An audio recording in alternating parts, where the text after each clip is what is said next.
All right, everybody, welcome to this live stream broadcast of the Comical Heathen podcast. Very excited to be here this evening, this Tuesday in November, 1 week after the general election. I am here with my good friend and tonight's co-host, John Hensler. John, how are you doing?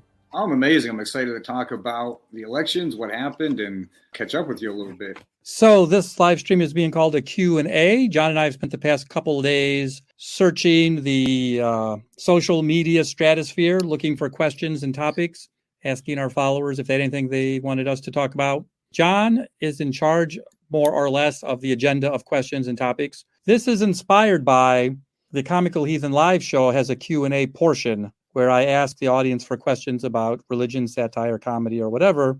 And I just discovered that audiences like that, like better than any of my dumbass jokes. So it just became a premise for the live streams that I do.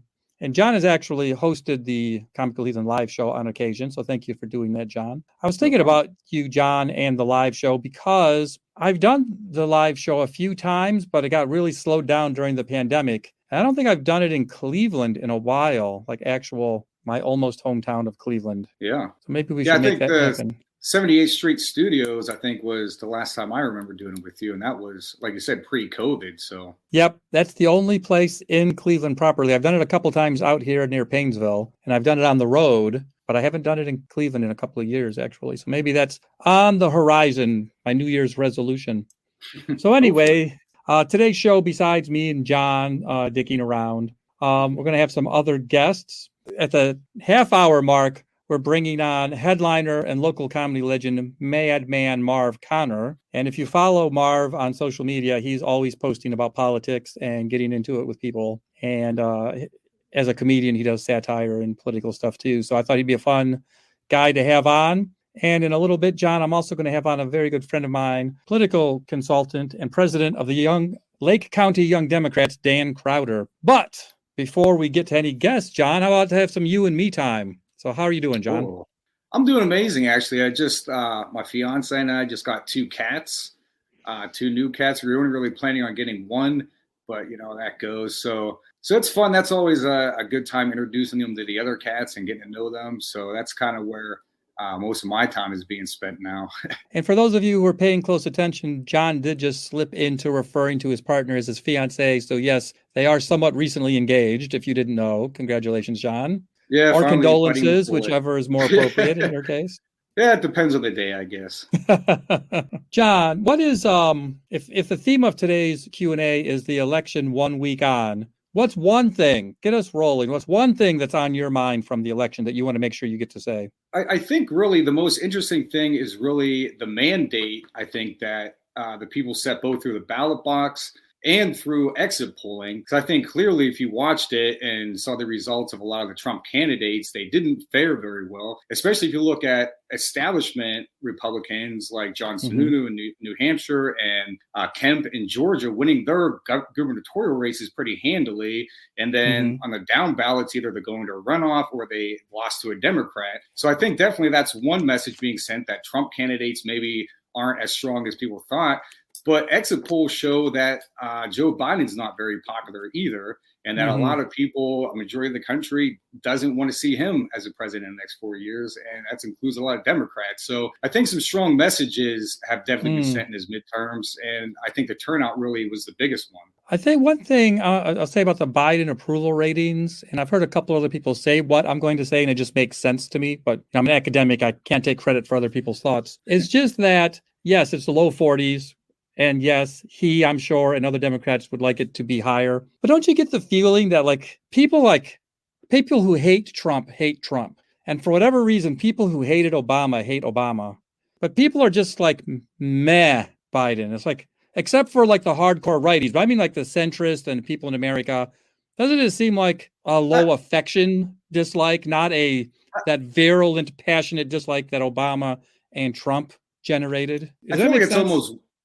I think you're definitely right, but I think that's almost worse because, yeah, you have a group of people who hate Trump, but you also have a lot of people who love Trump. You got a lot of people who hated Obama. You have a lot of people who loved Obama.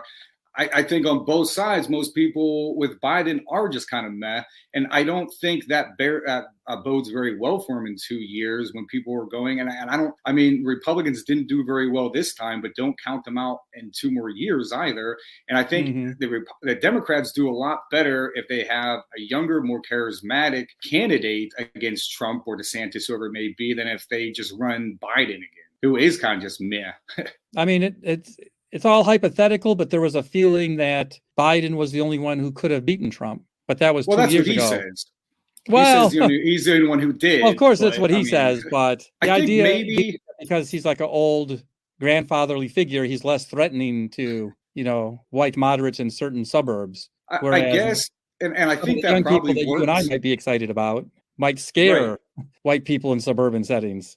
Sure. And I get that. And I think in this last election, certainly, I think that was the case. Maybe he's who we needed. But I think maybe, but yes, we can definitely emphasize the maybe. I saw an interesting, and I'll admit I didn't read it. I saw an interesting headline, though, that, I mean, it's salacious. I don't know what's going to happen, but it's interesting to talk about. It said that Biden should replace Harris with Gavin Newsom and then resign prior to 2024, which, I mean, I don't know if Gavin Newsom exactly, because just being from California, I think sets a target on him for Republicans. But I think someone like Gavin Newsom, who's not a Bernie Sanders or even Elizabeth Warren, someone who is a little more of an established Democrat, but who's also a little bit younger, charismatic, and part of the new wave more than the old wave. All right, John, let's try to do a semblance of a Q&A. So you were in charge of gathering together whatever you could find on Facebook posts or online or whatever, your mailman, your dog walker,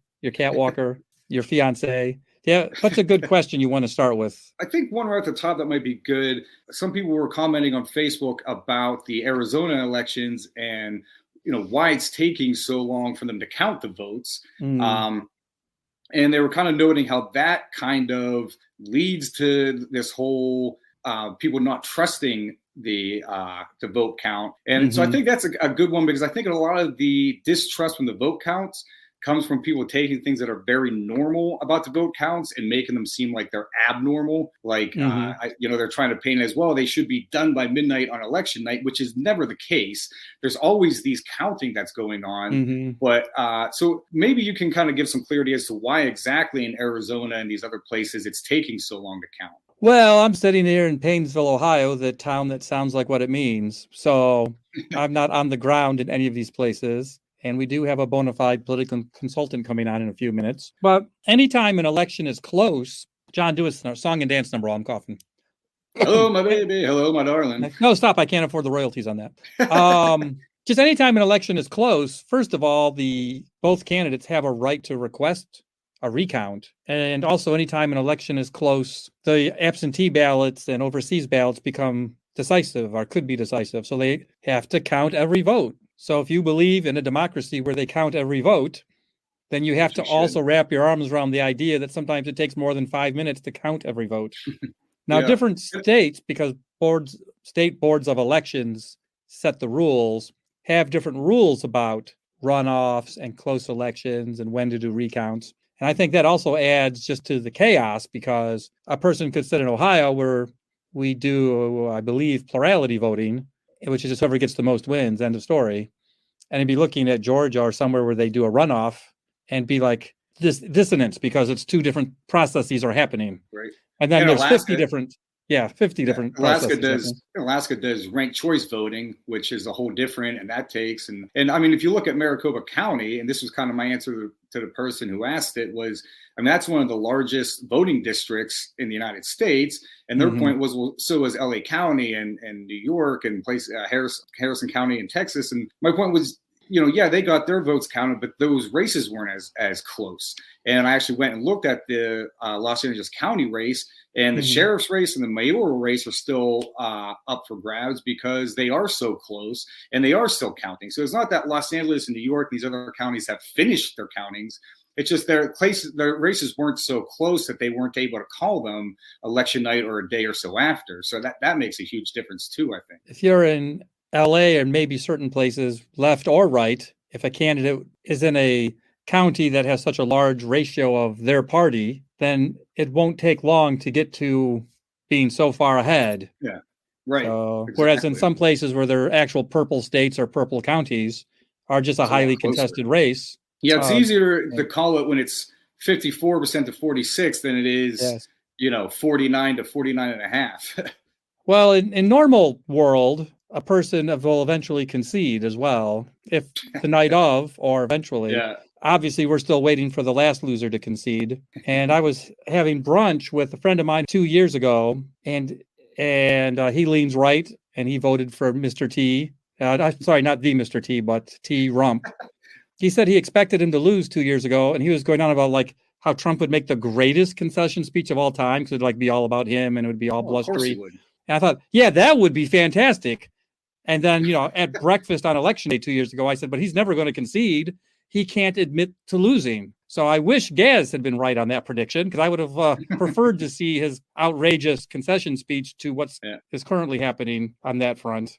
And it might have been a little more peaceful of a transition too. Who knows? Yeah, we could have done with one fewer insurrection, but I'm old. I've been pampered by 10 or 12 straight presidential elections without insurrections. So, I just wasn't prepared. John, let's do one more question with the two of us, and then we'll bring Dan on. Good one. A lot of these would be good to get his opinions on. You're the one who's collating this material. So John is calling an audible, and we're going to go to introducing my friend here. He is a political consultant and president of the Lake County Young Dems. Please welcome to the Comical Heathen live stream, my good friend, Dan Crowder. Hello, Jerry. Thank you for having me. Hello, Dan. Thank you for joining us. I know I invited Dan on and I gave him 2 mission statements. The first one was to get anything off his chest that he wants to get off his chest. And the second one was to fact check and correct doofuses who might know about comedy, but undoubtedly could make all kinds of mistakes talking about elections. Yeah, the only problem is if we wanted me to actually get everything off my chest, I'd like to. We'll be here for a couple hours, and I'll probably lose some plans. No, I think you guys have touched on a lot of great things, and I know, Jerry, you wanted me to kind of touch on some things that I want to talk about in this election. And really, what we saw was a change in how voter contact, at least here in Ohio, was handled. And it was handled much differently than the rest of the country. We saw a huge step backwards in Ohio when it came to voter contact. So going door to door to see voters at their house, going to events, going out and having that personal conversation where, like you talked about with your friend, having a meal, you're able to talk and kind of better understand people. You're able to really take what the other person feels into account better than typing away and having a Facebook argument or sending a postcard to someone who you don't know and say, hey, please vote for this person. You don't know me. I don't know you. I'm not giving you any good reasons, but go and do this for me. We saw a huge step back there. You gave me like 20 minutes, so I have just notes. Scrambled. Yes. Well, we want to get your response to some of the hit me some questions. I'll get more stuff off my chest later. Okay. Well, make sure you do. John, what's your next question? Okay. I think an interesting one. I think definitely now that the main election is over, so to speak, I think we're all kind of turning our eyes and focus to the runoffs in Georgia coming up. And I'm wondering if we can look back 2 years and look at the runoff elections with Ossoff and Warnock 2 years ago, and if we can kind of predict what we should be able to see, or if this is just a completely different scenario and there's really no way to tell. Sure. From my perspective, it's very similar, but it's not quite the same. And I say that with Herschel Walker and Kelly Loeffler being the Republican candidate against Warnock back in 2020 in the runoff. They're both very conservative, Trump-endorsed candidates whose qualifications can be brought into question a little bit as to why they should be in the U.S. Senate. Kelly Loeffler, billionaire. I know her as a sports team owner. She owns, I think, a portion of the WNBA team in Atlanta. Herschel Walker, NFL running back. That's their qualifications. And what we're seeing is a very close race due to the 50+1 law in elections in certain states. This runoff law, if you don't get 50% +1 vote or better, you have to go into this other run where there's only 2 candidates, which will kind of force that to happen. It's similar. It's going to be close. If anyone says, hey, well, we won Nevada, we have the 50 votes we need, we have the White House, so you automatically have a tiebreaker in the Senate, we're good. The vote difference, I think, as we started here today, was 30,000. Turnout's not going to be the same. Every organizer from, Washington to Maine to New Mexico to Florida are all going to conglomerate into Georgia.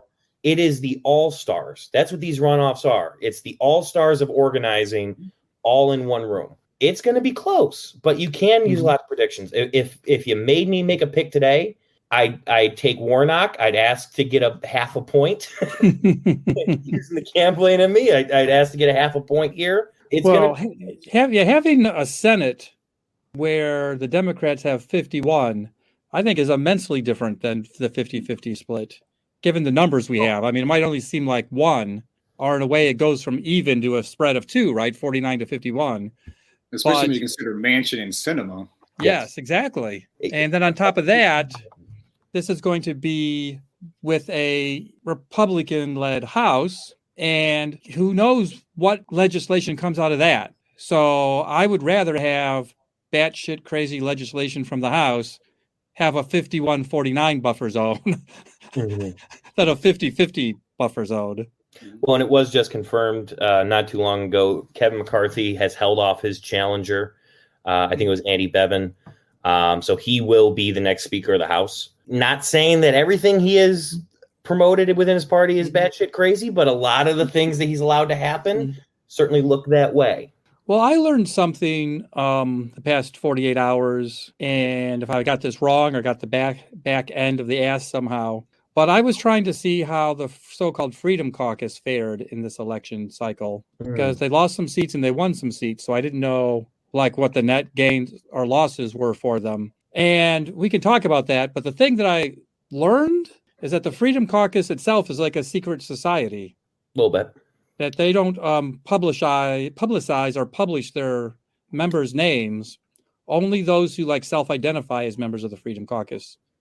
And sometimes people out each other. Like I was just at a meeting with my fellow Freedom Caucus, brother, blah, blah, blah. But I find that also, let's just say, a lack of transparency about who's even in the Freedom Caucus to be as disturbing as anything else about the Freedom Caucus.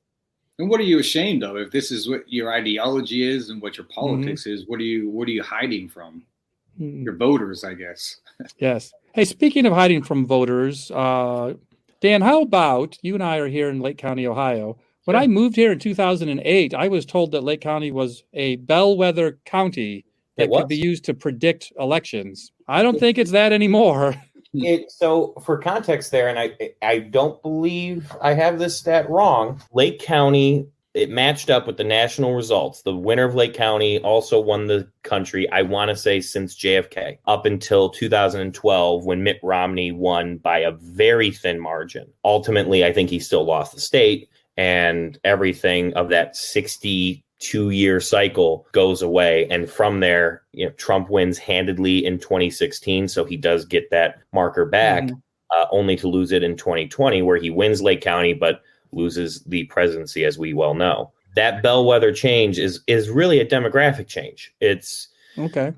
Lake County, historically, specifically on the West End, was a lot of union families and blue collar workers that supported the Democratic Party because the Democratic Party gave them the best path forward and the best opportunity to provide for their families and be safe and secure. And now a lot of those households have stayed but aged, and their needs have changed and their wants have changed, and it doesn't match up necessarily with what the national message is. But the beauty of partisan politics, the only beauty of partisan politics, is a party locally is meant to address those needs. It kind of fall under, here is the requirements of the Democratic Party nationally. Great, awesome, there they are. And then if you drill down a little bit, here's the state, which is a little more focused.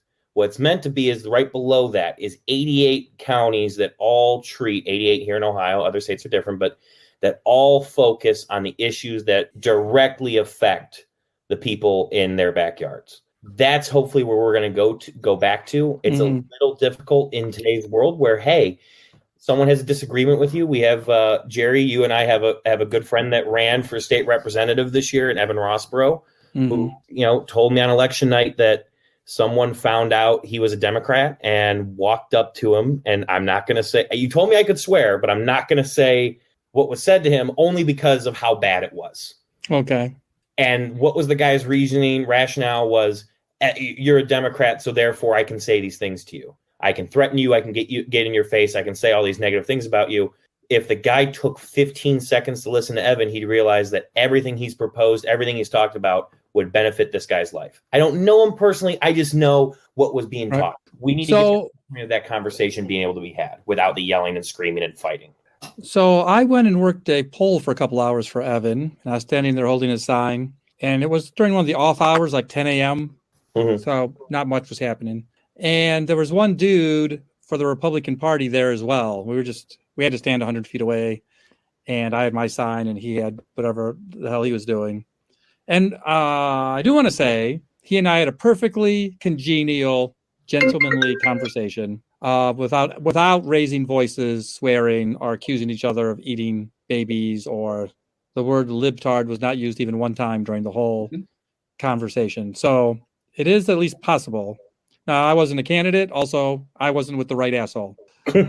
But I want to say the gentleman I was talking to, I would have needed AP fact checkers to have a conversation with this person. It was a torrent of misinformation. To be fair, I won't say that everything he said was incorrect, but the vast majority of everything he said was incorrect. And since he said so many incorrect things, I just want to tell you one of my pet favorite ones. And to make it clear to the 12 regular listeners of this podcast, I am not making this up just so I can then say a dumb joke, although there may be a dumb joke at the end of this. I swear to Dionysus, the god of theater, which is the only god I believe in, that this was a real conversation.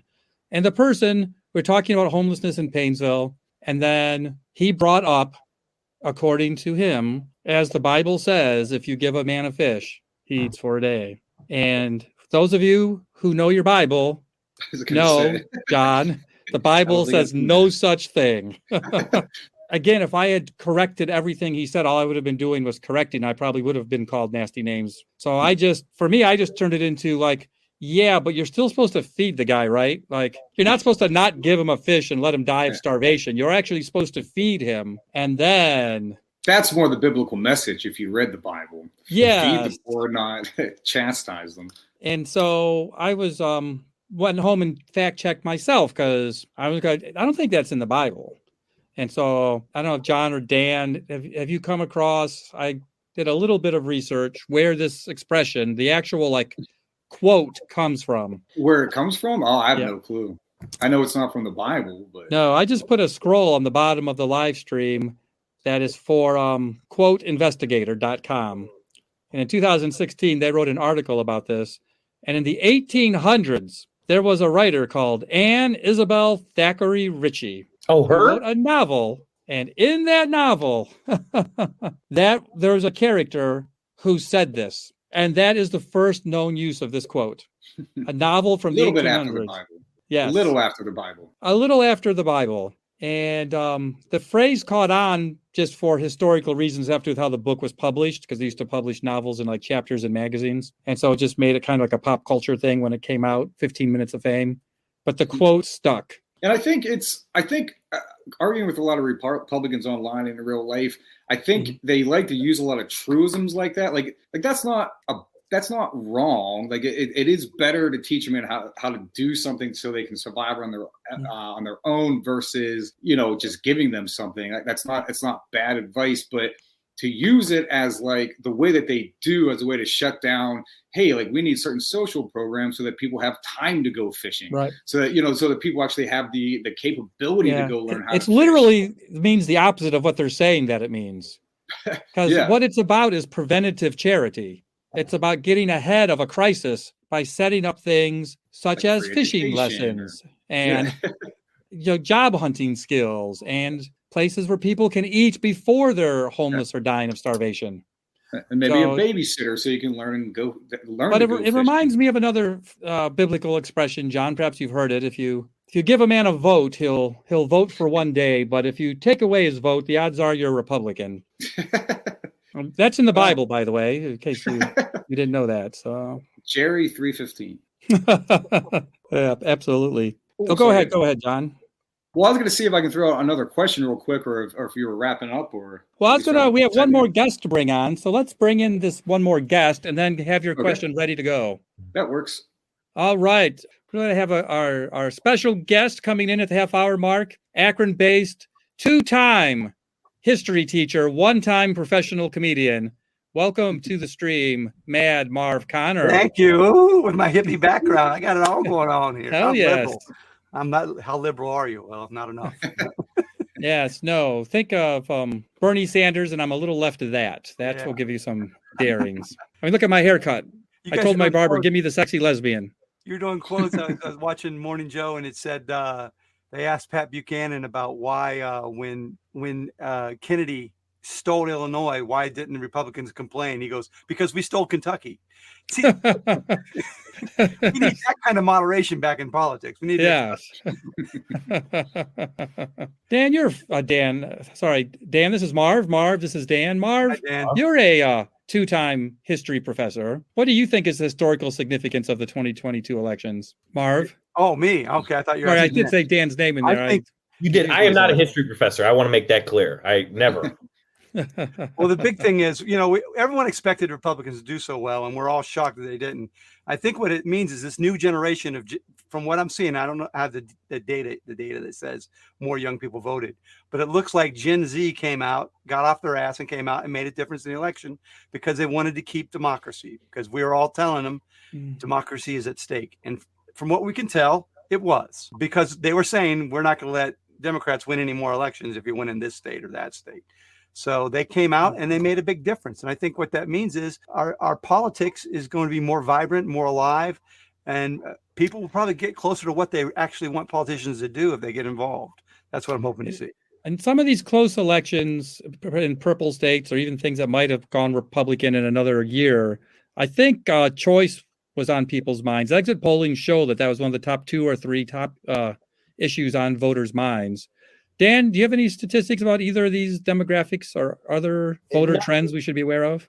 So we won't know for certain in terms of that sort of age breakdown until we get into the election certification in probably another 10 days or so. But what we've seen, at least from exit polls, is, Gen Z has come out and vote, much like what Marv said, not only just in the broad sense of protecting democracy, but, hey, let's look at the last 2 years and seeing what Republicans have sort of obfuscated and delayed. They stopped bills and legislation that would protect our environment and help move us in a direction towards more renewable energy sources. They protested vehemently against relief, both from stimulus packages, which, we could debate the last one is a necessity, but they push back on that. They push back on student loan forgiveness, which if you talk to anyone under the age of 30 right now and say, hey, can you buy a house with your student loans still hanging over your head? They're going to tell you no. No wonder our housing market is what it is right now. You look at people and they also say, hey, my future doesn't look that bright with these other guys. I've heard plenty of people say, hey, maybe the Democrat isn't my favorite candidate I could possibly have, but it's the person that most closely aligns with me. So I'll take it and at least get progress going a little bit to hopefully bring someone else in down the road. When you look at a lot of these Republican candidates, and John, you talked about it, the Trump endorsed candidates lost at a much higher frequency than not only expected, but historically speaking, this should have been, the red wave, yada, yada. This should have been a huge victory for Republicans. It's a whimper in the House. Sure, you have a slight majority, but you don't have much.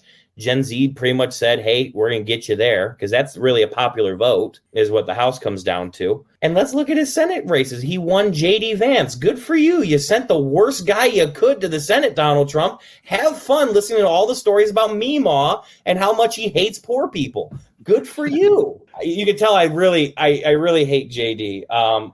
Jerry, you want to get some things off my chest. One thing absolutely months and months ago, I was at a leadership summit for the Democratic Party and listened to a whole day of panels and what have you. And eventually I got up to speak about the Young Dems and fundraising. And my main joke, and I will say right now, I will put all the money in my pocket versus all the money that J.D. Vance withheld from people suffering from opioid addiction, that J.D. Vance will spend more time in Washington, D.C. than he will in Ohio. I will also challenge that J.D. Vance will spend 10 times more time outside of the state of Ohio in his 6-year term than he ever spends here. That's the guy that Ohio sent to the Senate. He doesn't care about us. He got the hell away from here the moment he could and just came back because his buddy gave him $15 million to go to the Senate. We could have had Tim. We could have had Tim Ryan, who actually gives a fuck. But we got JD. Well, they did film part of the J.D. Vance story in Ohio, and my father was an extra in that movie. So a vote for J.D. Vance was a vote for my father. So there's... That's a logic. The agenda for the Republicans, though, was the same agenda that they threw Truss out in England. That's what killed me. They had the same plans that Truss had, and she's out in, 6 weeks? Or did she even last that long? One of the shortest terms ever. And they're saying, what a horrible agenda. And that's the agenda that they were offering the American people. And I'm hoping that's a sign of the times. I mean, it's kind of like my fiance and I talk a lot about, like, at some point, stupidity, like their stupidity has to catch up to them. At some point, there's a reason why things are dumb. And you know what I mean? It's because they don't work. And when you do them long enough at some point, and I think we're hopefully maybe finally starting to see the crack in that. The Republicans, I think, overplayed their hands with the abortion issue, like you said, with the student loan. And so I really think that they have more of a mandate than they do. And I'm hoping that's kind of their downfall, is that they don't have the power that they think they do to do things. Well, I think we're going to see a kind of a test of that theory, because with them controlling the House, they're going to be empowered to do some crazy shit for the next 2 years. But by not controlling the Senate, very little of it, certainly legislatively, literal legislation, is going to stick. It's just going to be like spaghetti thrown on the wall, poop in the monkey house. Don't you think the moderates are going to rein that in? Yeah, the U.S. voter is going to see what is important to these people for the next 2 years. Well, I think if I can jump in on that real quick, I think really what they're going to do is just bring up a bunch of just ridiculous investigations, dig into Hillary, dig into Hunter, dig into all these. And I'm hoping what happens is the American people watch this and compare and contrast it to the January 6th and the impeachment hearings and realize, okay, those were actual hearings. Those were actual people bringing forth evidence, bringing forth facts, bringing forth reliable witnesses that bring forth more evidence and facts.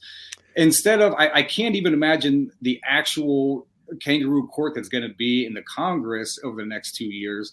And hopefully Americans wake up to that and go, oh, this is not what our politics should be. As a former public school teacher, and don't talk about any of your literal students, but your impression, do you think the American population, based on your years as a teacher, is mentally equipped to do the thing that John just said? I mean, they have the capacity, but they have not been educated in how our country really works, because they make our textbooks.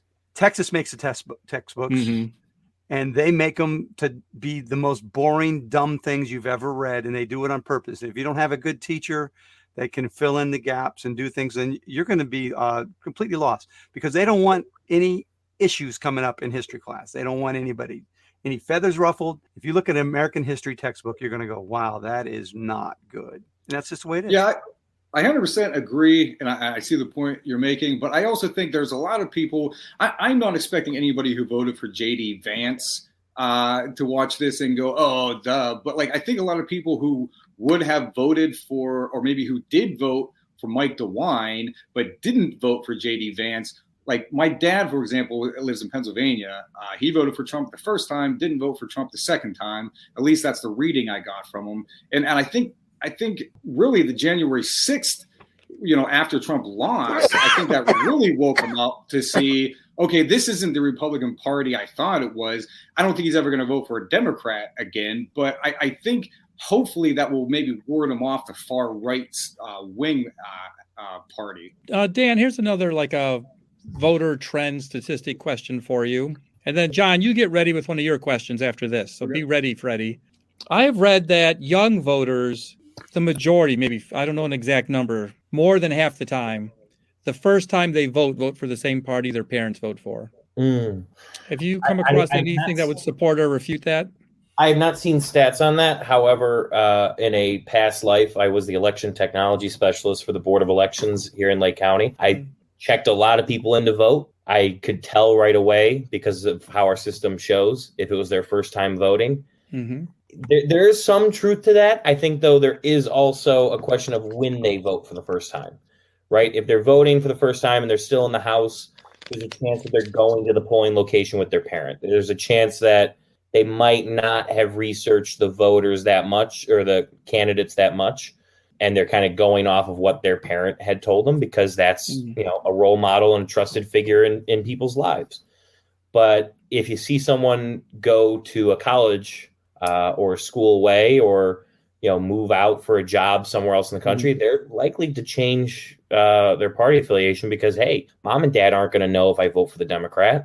They're not going to know about it. It'll be fine. It's all private. There are certainly some trends on that. You can see in a lot of households, party affiliation be, the 54-year-old person, the 56-year-old person, both be Republicans, and the, 21-year-old, 22-year-old be a Democrat. That certainly happens at a very high frequency. Well, I have 3 adult kids, and I encourage them to vote and vote however they want. And they don't have to discuss it with me at all. And I just have a very simple fiscal policy that if they don't vote Democrat, they can see how Republicans treat homeless people. So, hey, Dan, I wanted to ask you this. It seems to me like the big scandal, the nuclear power plant scandal, they were unfazed by it. Like no one seemed to care about it at all. Is that what you see? I don't want to divulge necessarily which campaign gave me this information just yet. I don't know if they shared it, but there were some campaigns that ran polling on House Bill 6, which is the bill I believe you're talking about, and as well as engaging and talking to voters. And what we found was people just don't understand. They don't get it. It's not something that phases them. Hey, $3 a month. I think in most cases, $3 to $4 or $5 a month in your energy bill. They don't see that for whatever reason. But I think the other part of it is, at least here up in Northeast Ohio, we have one of those plants. Just up the road from Jerry in Perry, Ohio, is one of those plants. And the message was, at least here, well, we don't want Perry to close. What's the school going to do? The school gets a lot of money from that. The municipalities get a lot of money from that. There's a huge tax revenue from keeping Perry open. And that was the conversation. It was really another one of my things I want to talk about here is how we communicate a message needs to be in more detail. People didn't understand. Yes, this kept Perry open. Perry could have stayed open without doing it this way. We didn't have to bail out a coal plant in Indiana. We also didn't have to bail this company out that spends, I think it's I'll be super conservative here and say it's $10 million on the naming rights of the Cleveland Browns Stadium. Like, it comes a time where you say, if I'll pick a great local business in Painesville. If Joggins Hardware needed a bailout from the federal government and we found out that Joggins was buying ads on the side of Lake Tran buses, we would tell them, well, we'll give you some support here, but stop doing that. Just stop that expenditure there. We didn't see that. And we see with a lot of voters, the frustration is just not there yet. The understanding of these very complex pieces of legislation are not there yet. And I do want to go and say a lot of that is because how much stress and other things are going on in people's lives where they can't take the time to look into what legislation really means. I've got friends working 60 hours a week and barely getting by. And I tried, to coach them in voting and maybe I get them to vote, but really they're going off of my recommendations. They're not able to do the research themselves. Well, I feel like buried in here or adjacent to what you're talking about, Dan. I mean, it's often said, like in pop culture or general culture, that Democrats are not good at messaging. Huh. But so that's a whole thing. But I also think that, just for example, legislatively, Trump passed a huge, we'll call it tax cut. Sure. Biden, with slim controls in the House and the Senate, has passed a number of bills. It's actually quite a long list if you look at it listed. Mm-hmm. Those bills that he passed, they're not things that can be explained in a slogan like tax cuts. No. And so, like you're just saying, like all the complexity in the power plant issue, all of the Dem bills have complexity, but it's legislation, it's complicated, it doesn't take effect right away. Whereas Trump and Republicans can go tax cuts, and then everyone goes, For those of you listening at home, I just nodded like a simple dog, by the way. So if you get the visual of how a simple dog nods, that's what I was doing. Well, I think, so 2 parts there. The first being communicating that message can't be done at a polling location on election day in a passing moment. It has to be a conversation. It has to be people having tough conversations with the people in their lives and understanding going in, hey, they may tell you to fuck off. They may tell you that you're wrong, but you have to stay with it. I had a conversation with a friend of mine months ago where we talked about a mutual friend that we're both trying to just get through to him. Like, hey, man, you can do this. We know you're smart enough to understand this concept here. And this other friend was getting ready to give up. And I told him, we can't. You just got to keep trying. You got to keep trying to just come from a place of love and kindness and say, hey, let me just not sway you, just inform you. Here is what Biden has done to fix this issue. Here is what can be done to solve this. But to the other point, no, we don't have a great slogan like just tax cut, right? We can't do that. But what we can't have are just the absolute worst slogans I've ever heard in my life. Because I will tell you, I never heard a Democrat yell defund the police at any point. But somehow that became a slogan. It somehow stuck to the Democrats as a slogan.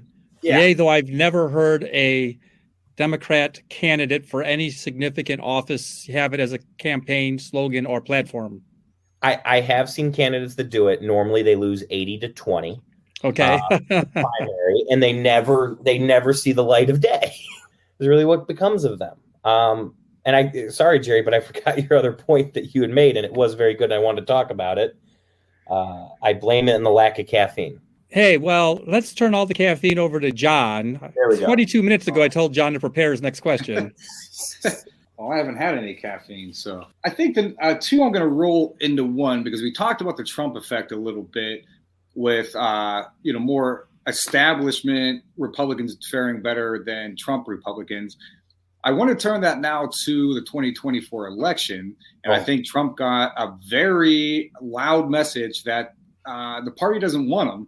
But is that going to stop him? I think if Trump was the type of person who cared about the Republican Party and actually believed in the ideals that he was pretending to believe in, he would say, I'm not the candidate anymore. I don't even know if I'm the kingmaker anymore. And I think he would step aside and let Ron DeSantis kind of take the reins. I don't think he's going to, and it seems very clear already. But I'm just curious because I really think, and maybe Dan and Marv, you guys can tell me if I'm off base on this. I'm hoping what happens is Trump and DeSantis have to go out and fight a bitter, hard-fought primary. And a lot of people who would have voted for DeSantis had Trump just step back and say, Ron DeSantis is our guy, might now say, F DeSantis, listen to all these things. Because Ron DeSantis is going to go out and have to call Trump an extremist. And, he's going to have to go out and run somewhat of a dirty campaign. And I think that's going to chase a lot of Republicans off who might have otherwise voted for DeSantis had he not had to do that. So I'm just kind of curious if you guys think that's true. If you think that's not going to happen, what are your thoughts on it? Marv, you go first. I think we'll we're get going Dan to tell second. when it's based on the fundraising that he does after he makes his announcement. If he gets a ton of money, he's in. He's staying in, and he will turn like his niece is some kind of psychologist. I don't know what kind, but she says that he will burn that party to the ground before he quits, and I believe it. He'll run independent if he has to. RINO was trending on Twitter yesterday, so I just jumped on and said, Republican in name only. Trump's the biggest Republican in name only in the history of the Republican Party. Give me a break. Very Lake. Dan, what do you think about Trump's situation right now in 2024? Like John said, we can assume tonight he's going to announce that he is running for president. I don't think DeSantis will try to paint him as an extremist. I think he'll paint him as a fraud. I think he will paint him as someone who, as we just found out today, is fundraising using Herschel Walker's name in Georgia. And I think it's 90 cents of every donation that goes through this link Trump has sent out to Republicans to support Herschel Walker. 90% of the money goes to Donald Trump. 10% goes to Herschel Walker. Much like Marv said. But I heard Trump say that he's paying for his campaign himself. And donating all his money to wounded veterans or something. Fascinating that $94 million of the it's not donations, it's support, I guess. Is just sat there and did nothing while his Senate candidates all died. I think it is interesting if it is DeSantis and Trump, and I think they're both so prideful that neither would step out unless it was very obviously clear that they had lost, because, you know, both of these guys are the type of people to really admit when they lose. But the guy that I will say, and I in my preparation, I looked at all these states and, you know, the massive wins whenever someone feels pessimistic about this election. There were big wins, but one in particular was a governor flip in Maryland. For the longest time, you talk to people, they didn't know that the state of Maryland had a Republican governor. They arguably had the best governor in the country in Larry Hogan, and I'll stand by that. Larry Hogan might be the third candidate in this three-way primary between DeSantis and Trump. He has the record that DeSantis wishes he had. He has the ability to say, I turned around a state that was run by a Democrat and run poorly. Maryland was not doing great before Larry Hogan comes in. It's now leaving. He's handing it off to Wes Moore, the Democrat, with a huge amount of respect between the two men. No, Larry Hogan doesn't agree with Wes Moore and everything, but they're working together in this transition. He's leading rather than dictating. I'd keep an eye out for Larry Hogan. I know there's the whole conversation Mike Pence might run. Good for him. He'll get 7% of the vote in most of the major states. Good. Mike Pence couldn't run a vacuum cleaner. I remember in 08, or maybe 06, leading up into 08, 07, 08, that it was supposed to be Hillary versus Giuliani. Mm-hmm. So, again, that was pre-Trump, so everything has changed around the gravitational BS that is Trump. But it might be also like the whole landscape could be different a year from now. There could easily be someone in the Senate or in the House of Representatives that has a phenomenal next 13 months and really makes a name for themselves. That's really where we're at. You got about 13 months. Yeah, I mean, again, I agree that Trump's likely to run, but I was just whimsically thinking that, you know, if he was smart, even for his brand, that he's in a better position as being the kingmaker. Yes. He doesn't have to do that much work. People give him money for free, as you're saying with Herschel Walker. Money any way he wants to. And he doesn't have to do anything. I mean, it's actually a better gig. We're coming up to the top of the hour, and other shows and podcasts at the end of their shows have lightning rounds. I'm a science nerd. We have electron rounds because we go even faster than lightning. We're like electrons. So I want you to do is line up 2 or 3 things you really wanted to make sure got said, and we'll go around the panel and give everybody a chance for a quick answer. One of the biggest things is maintaining the Senate for Democrats. I think that's going to have a big impact on the courts. What do you guys think going forward? How important is that to Democrats moving forward, is being able to put federal judges on benches? Marv. It's huge because right now we're seeing these Trump judges come up with ridiculous rulings against everything. And they're going to dominate the landscape with the rulings because there's going to be so far out of line with the rule of law that we're going to have to counteract it with this more judges that can overrule them. Dan? No, and it's huge. And I'll go one step further there and say if there is a Supreme Court vacancy over the next 2 years, Joe Biden will get to make that appointment and the Democrats will get to affirm and get that person onto the bench. So that is huge as we lead up into the next election here, especially since, if we remember correctly, back in 2016, the delay of a Supreme Court nomination for Merrick Garland became really dependent on Mitch McConnell as Senate Majority Leader. We will not ever have Senate Majority Leader Mitch McConnell again here in the United States. That is certainly a huge impact. Well, my one-sentence history lesson for the kids at home is Newt Gingrich murdered Congress, and Mitch McConnell's been fucking its corpse ever since. Jesus fucking Christ. Gross, but accurate. Jesus. And, a friend of, a younger Jerry once went independent 1 year, I have to say. That's when Al Gore lost. I've talked to independent voters that are just friends over the years. And one friend of mine once said, it doesn't matter who's on the Supreme Court, they'll never overturn Roe. And I think we've learned that we cannot trust those sorts of old-fashioned wisdoms any longer. Who is on those Supreme Court matters, it turns out. Yeah, they are not afraid to use their power. No. John, next electron question. I guess maybe, I don't know if you're familiar, I don't know how quickly we can wrap this up, but Merrill versus Milligan is like leading in with the courts as a big court decision that was brought to the courts in February and is going to be got stayed till after the election. I don't know, Dan, are you familiar with this at all? Because I can go into it real quick. But basically what it is Alabama could have redistrict 2 districts to be majority black districts, which according to the 1964 Civil Rights Agreement bill, they have to do that if they're able to, but they rolled it into just 1 district. 3 federal judges, 2 being Trump-appointed ones, ruled that was unconstitutional, or most likely unconstitutional. The Supreme Court pushed it until after the election, and they're going to rule on it. They heard arguments in October. They're going to rule on it in December. Can you tell me just how big this is? Just the fact that they didn't rule on it in the first place, and what it would be if they overturned this decision by the lower courts? So I have not read that. It is on my docket, but I have not read it in its entirety, so I don't want to give an opinion just yet. The court case is going to be huge. John and I were talking about it before we went on the air. But just to touch on the same theme, Ohio's having its own redistricting controversies. I remember 9 or 10 years ago, I'm old and feeble-minded now, John and Marv and Dan, so help me out. Didn't Ohio pass some rule that the next time there was going to be redistricting, they were going to make a panel of 3 Republicans, 3 Democrats, and a judge, and do it in a bipartisan manner? Isn't that what was supposed to happen? That sounds vaguely familiar. And then nothing like that occurred in the past 2 years.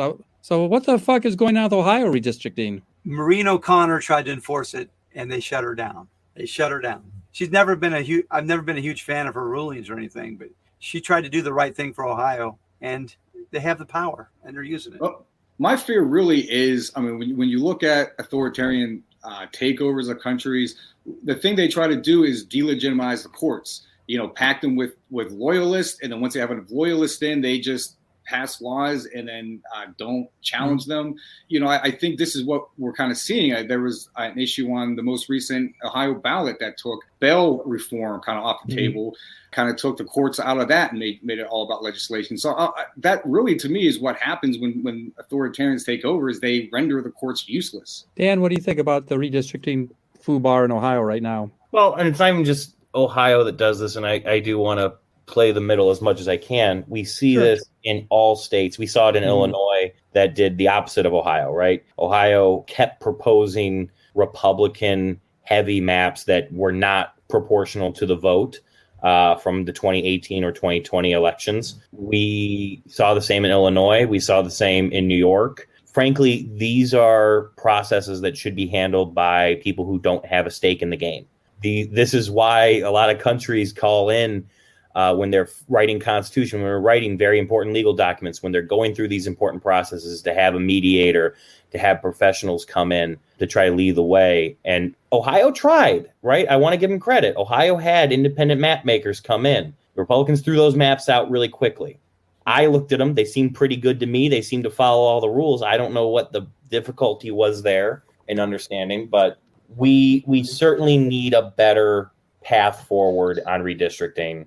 Like you said, we passed a law to fix this thing, and somehow that's not doing enough. I don't know what's going to take. Now they have 3 more Supreme Court judges, so it's not going to happen. Hey, so Dan, on comedy podcasts, we always end by people plugging shit they have to plug. Oh, God. I think in the post-pandemic world we live in, me, John, and Marv have all started performing way less than we were a couple of years ago. John, you got any appearances you want to plug coming up? Open mics I'll be at. So if you're in Cleveland and you find an open mic, I'm going to try to get to some. So if you want to see me tell really bad jokes, come to like Taco Tontos or LVT or something. Hey, Mad Marv, what do you got? I know you started a new podcast. What's that about? It's Unsuitable Language. It's John's podcast. We're going to get together and start. Our first one's going to be about the elections. So you're just warming up with us. Yeah, that's John ready. Wellington. I got all the information from Dan and John and you now. I can use it.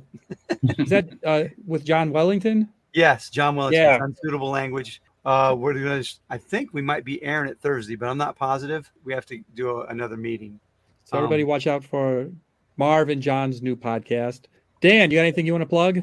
Yeah, I'll kind of loop back to something you talked about earlier in the show, housing insecurity, homelessness. Yes, you had that fun conversation with gentleman at polling location. I want to plug real quick, Lake County's extended housing does a lot of great work connecting people with housing opportunities, a fresh start. Does not get talked about enough. Housing insecurity consumes all factors of a person's life. If you don't have a safe place to stay, it's hard to have a safe place to go to work. It's hard to be able to support yourself. So Lake County extended housing, definitely. And because it's this time of year, the Greater Cleveland Food Bank, the Greater Cleveland Food Bank, the Greater Cleveland Food Bank, which supports Cuyahoga County, Lake County, Ashtabula, Geauga, all of Northeast Ohio. It supports not only the food bank properties, but also it helps support Meals on Wheels for people who are stuck in their house. Chances are you know someone who's needed those programs before. Help them as much as you can, especially now. $5, I think, goes and creates 25 meals. You do not have a better return for your donations. So Greater Cleveland Food Bank, please support. That's all I got. Thank you, Jerry. Thank you. Absolutely. Thank you, gentlemen. I am trying to, my New Year's resolution for 2022 was to finish my satire book by the end of the year. So I got 6 weeks to go and I'm getting that book done. So that's my number one goal. So hopefully on January 1st, I'll have some kind of announcement. Other than that, the Comical Heathen coffee mugs and merch can be found at Jerry's merch shop on Etsy. And it just remains for me, your host, to thank my guest today. John, thanks for being my co-host. No problem. And Marv, thanks for being our special guest. Had a blast. And Dan, thanks for coming on and being the voice of reason and knowledge in our otherwise frivolous conversation. I hope I didn't make an ass of myself. Well, I was hoping you'd make a bigger ass of yourself, so you just hit the target just right. Oh, then you should have given me a chance to talk about how Joe Biden should not run for president in 2024. That would have been great. Oh, save that for the next episode. Thank you, everybody, for listening. You can email me at comicalheathen@gmail.com. Our theme music is my friend Mark Bell playing the organ, remixed by my other friend Jeff Geddert. And finally, it remains for me, your host, to say, it may be your dogma, but it's my karma, and I'm all about spreading the love. Thank you, everybody.